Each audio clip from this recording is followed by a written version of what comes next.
Aku di Olan betina itu melotot-lotot. Emang nggak boleh joget?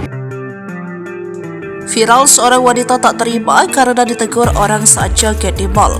Wanita itu diketahui bernama Nita. Ia merupakan seorang influencer atau content creator TikTok dan Instagram. Nita diketahui berasal dari Palembang, Sumatera Selatan. Ia kerap membuat konten berjoget hingga berkumpul bersama teman-temannya. Setiap membuat konten, Nita berpenampilan dengan baju warna-warni yang menarik perhatian. Dari situ Nita semakin dikenal oleh publik.